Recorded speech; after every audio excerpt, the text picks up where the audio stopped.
In Japan, there is a small town known for its folktales and legends. Nicknamed the City of Folklore, Tono has become symbolic of the bountiful spiritual history of Japan. Few places in the world compare to Tono in history or culture. So guess where we're going? It is like 2:30 a.m. I am so tired.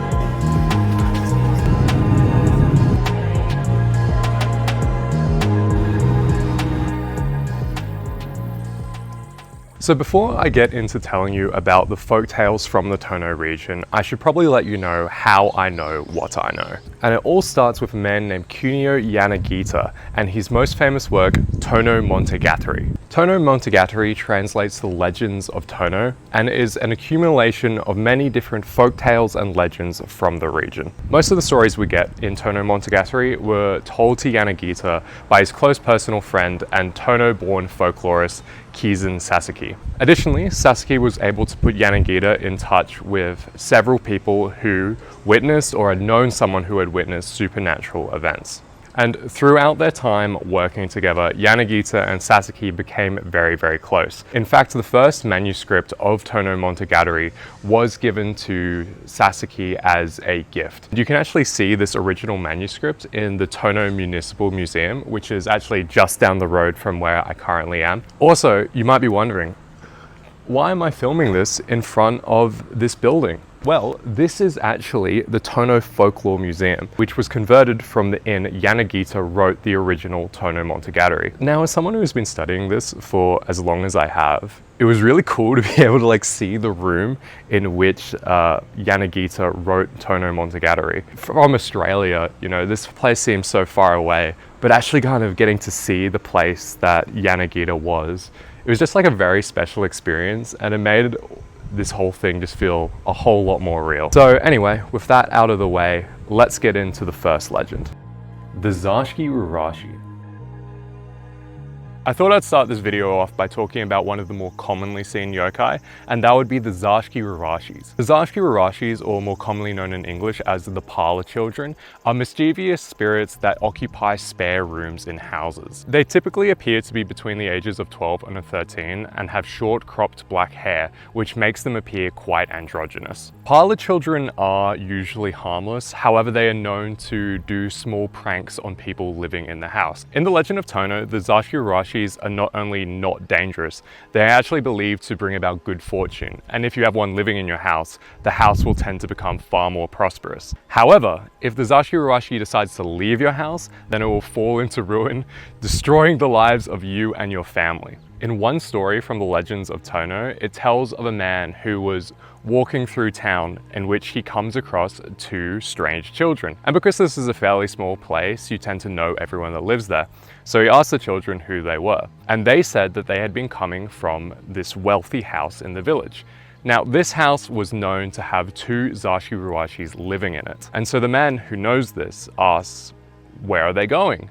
And they said they're leaving that house to go live in a house in another village. Shortly after this, the house in which the children left fell into ruin, with 20 out of the 21 inhabitants dying shortly after. See, what happened was one of the farmhands working for the wealthy house decided to go foraging one day, in which he came across some mushrooms. They decided to soak the mushrooms in some water with reeds, which is believed to draw out any poisons that the mushrooms might hold. However, they must have not soaked them enough because everyone in the household ate them and everyone died.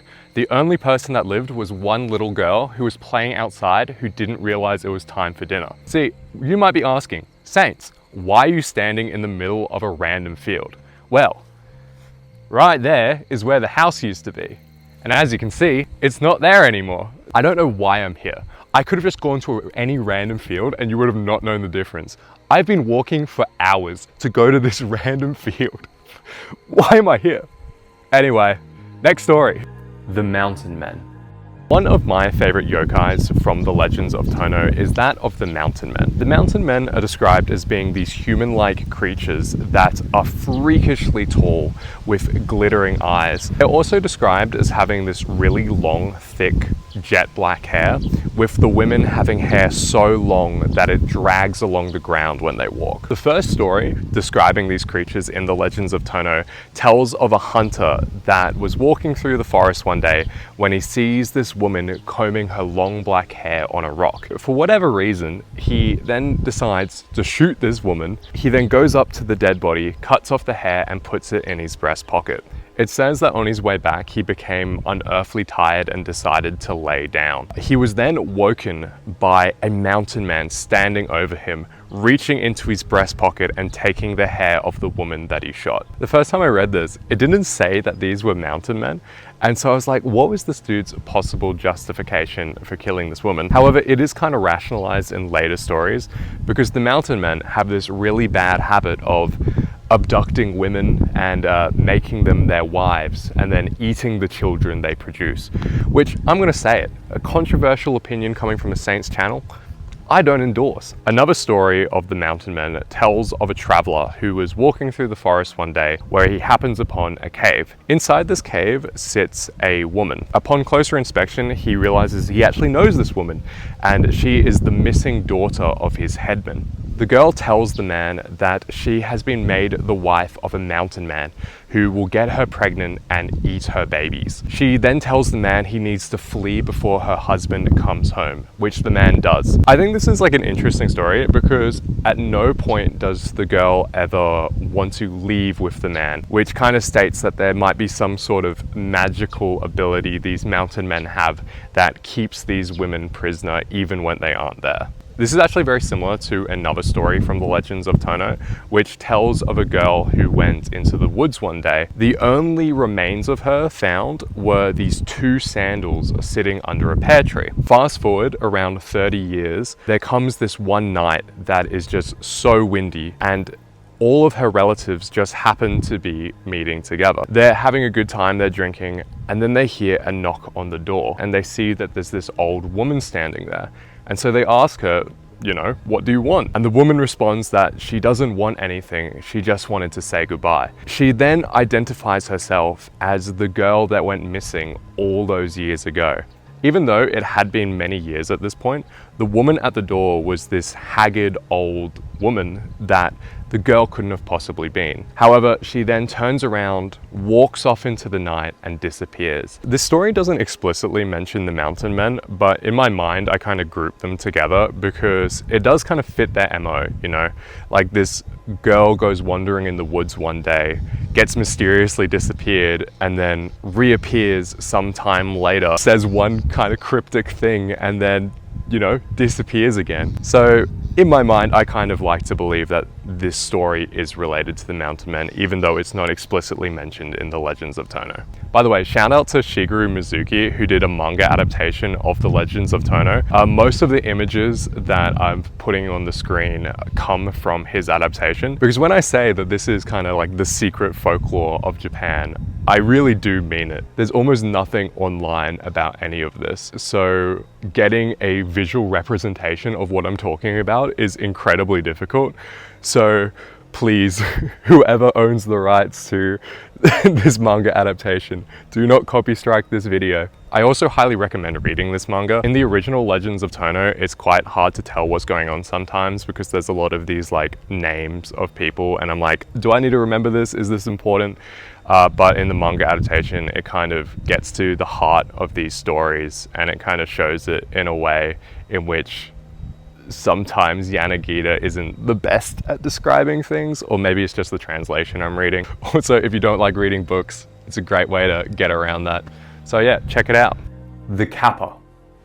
The most famous yokai to come out of the legends of Tono has to be the Kappa. Although the Kappa didn't originate from the legends of Tono, with stories of it dating back to even as far as the 11th century, several of its most significant stories do come from the legends of Tono. The Kappa is described in most parts of Japan as being this green, human-like turtle creature. And unlike most yokais, the Kappa is actually known for having a few hobbies. Like, for example, it loves sumo wrestling people, as well as it has this weird, strange affinity for cucumbers. It is also known to have this little pot of water on the top of its head, and if this water gets spilled, the Kappa either dies or becomes severely weakened. In Tono, you cannot escape the Kappa. It is literally everywhere. You can't walk down the street without seeing a road sign with a symbol of a Kappa on it, or a manhole cover. I was even walking past my youth hostel the other day, and I saw that they had these like construction bollards that were in the shape of the Kappa.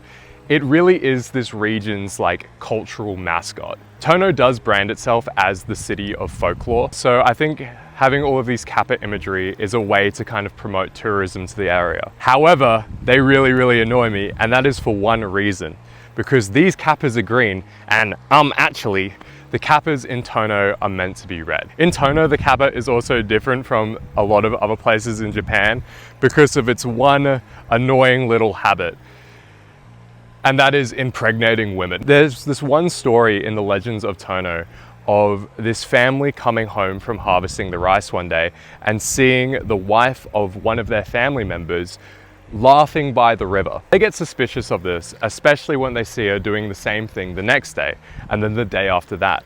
They soon start believing that this woman might be having an affair. In order to prevent this affair, the mother-in-law starts sleeping over at the woman's house when her husband is away. One night, the mother-in-law hears the woman laughing, as well as some other suspicious sounds. However, the mother-in-law is totally unable to move and stop what is going on. Shortly after, the woman falls pregnant, and when she gives birth, it is to a baby that is described as grotesque, having these webbed hands and feet. This led people to believe that the father of this child and the woman's lover was a Kappa. I honestly can't tell you why so many yokai and spirits in this area love kidnapping and impregnating women.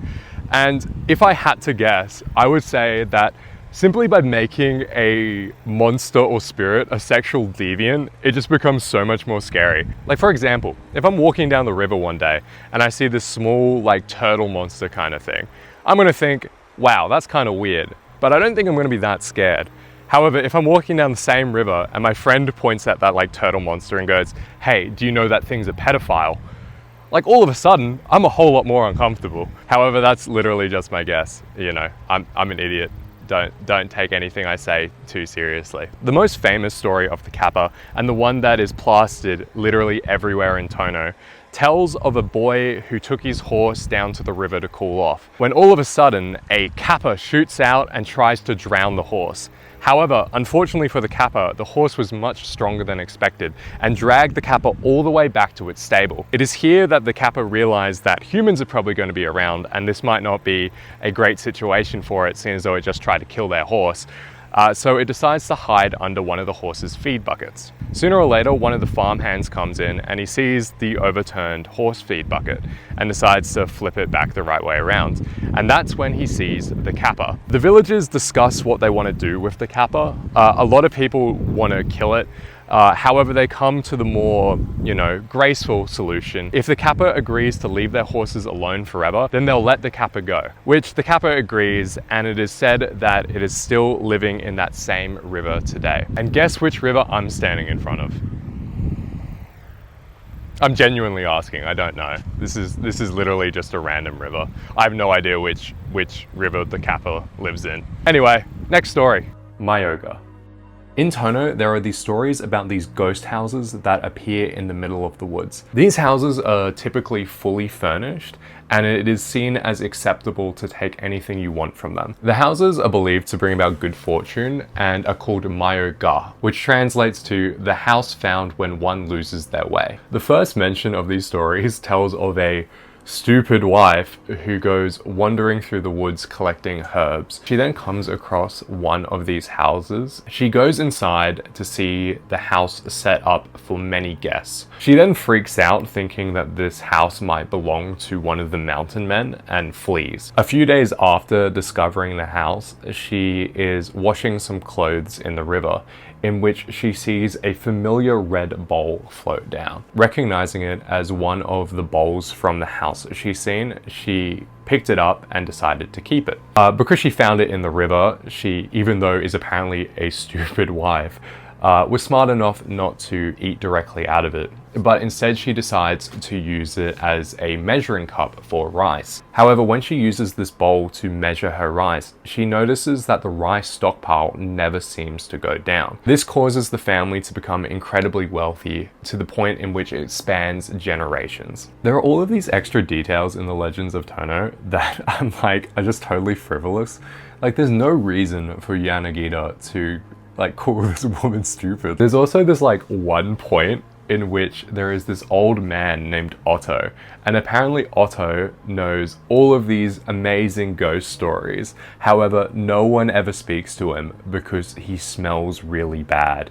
And then before Yanagita gets to talk to him, he dies. And I'm like, why did we include this detail? Poor dude. This dude's one impact on written history, his legacy, is that he has no friends and he smells bad. Anyway, back to the topic at hand. Once you find one of these houses, you can never find it again.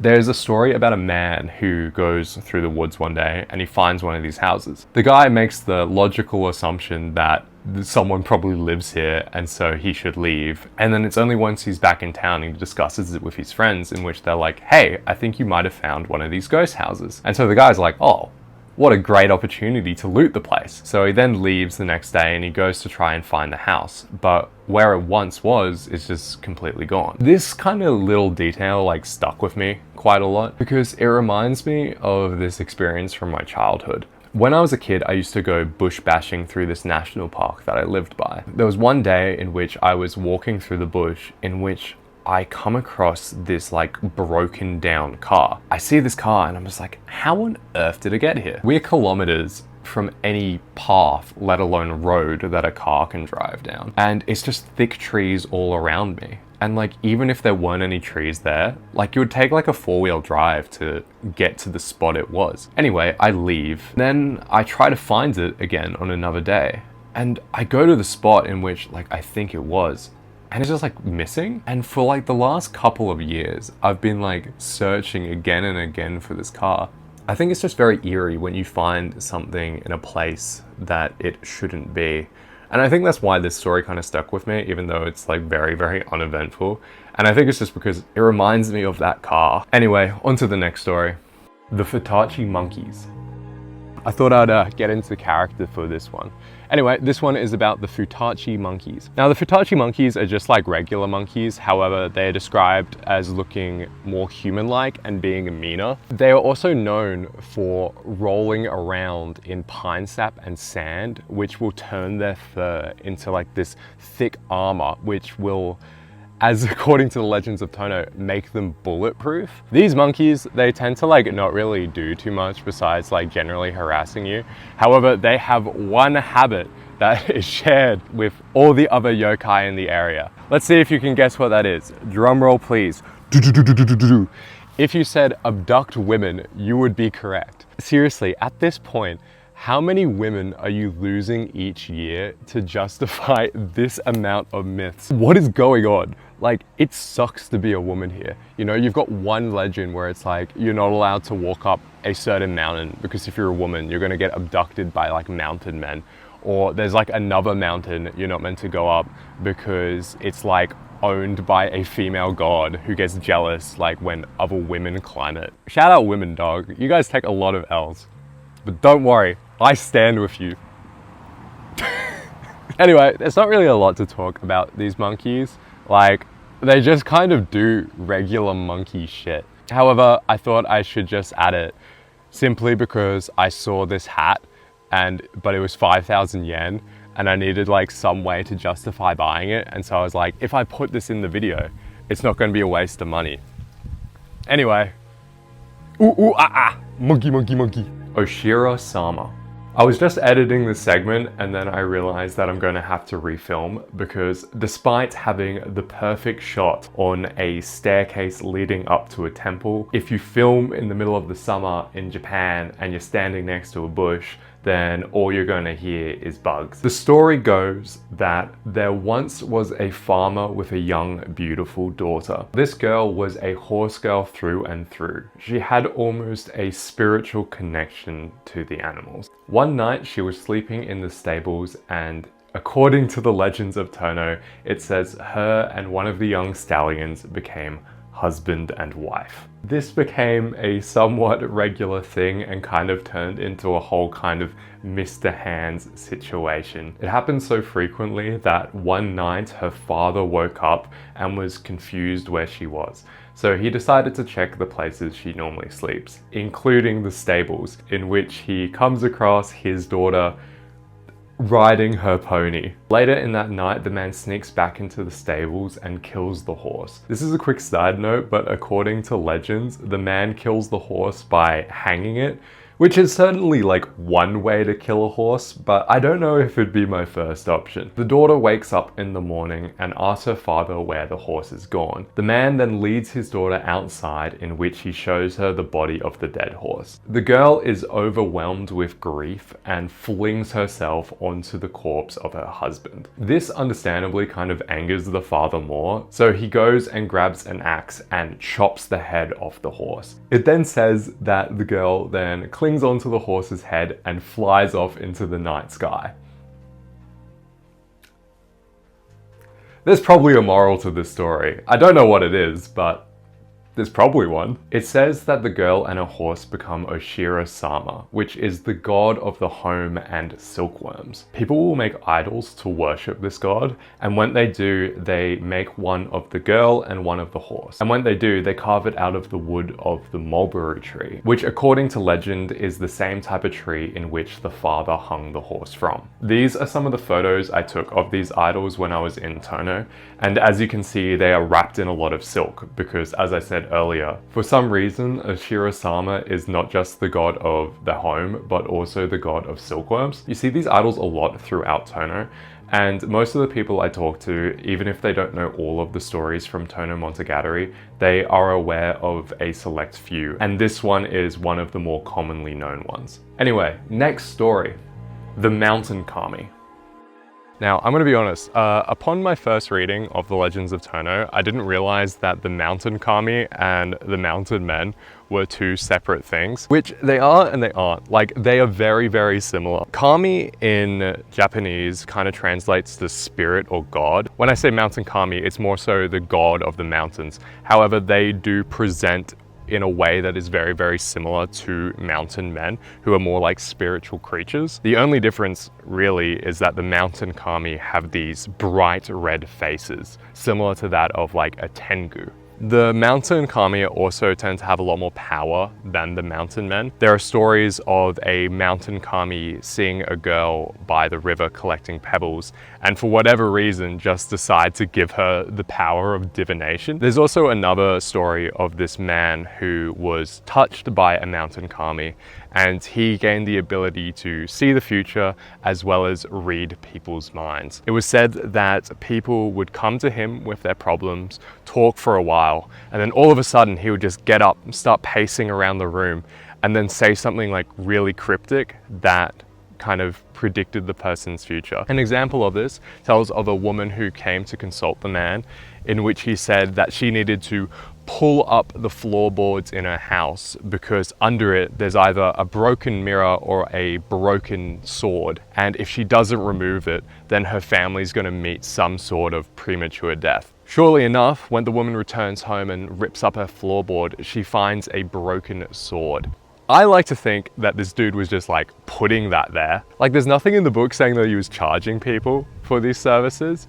So it is kind of funny that there's just like this dude who was just kind of, you know, just like trolling for the love of the game. It is also kind of funny in my head that I might just be in a small town in Japan because some guy 100 years ago decided to like pull a prank and here I am. Anyway, I got to see all of this, so I'm not too mad. So, next story, the fox spirit. Throughout the Legends of Tono, it talks about these fox-like spirits. As so far as I can tell, these, a lot of the time, just like are regular foxes. However, it seems to be believed that sometimes foxes can carry magical powers. Normally, they're not trying to like harm you in any way. However, they will try and do things like steal your food. One of the stories of these foxes tells of a man who went walking one day in which he comes across one of his old drinking buddies. Now, him and his drinking buddy decide to go and have a wrestling match. So they start wrestling and the man just keeps on beating, thrashing, destroying this guy over and over and over again. And he asks him like, hey, what's up? You're not normally this bad. And the guy's like, oh, it just might not be my day. The man leaves and he notices that all of his rice cakes have gone missing. He goes, oh, that was weird. And because his friend was acting strange and his food went missing, he comes to the conclusion that there must be a fox nearby. He pretty much forgets about this interaction until a few days later when he comes to meet that same friend again. They get talking and they end up discussing their wrestling match the other day, but the man's friend seems really confused. He goes like, we never had a wrestling match. And the friend goes like, of course we did. And the guy goes like, no, we can't. Because that day I was up at the coast and there's no possible way I could have wrestled you. The man then thinks back to what he thought that day and goes, it must have been a fox. They all come to the conclusion that the man never actually met his friend that day, but instead a fox disguised as the man's friend in order to steal his rice cakes. Foxes are also known to play a lot of pranks on people, and sometimes these pranks can be a little cruel. In one story, it tells of a man who was walking home one day across the beach, in which he sees a mysterious woman. Upon getting closer to this woman, he notices that this is his wife.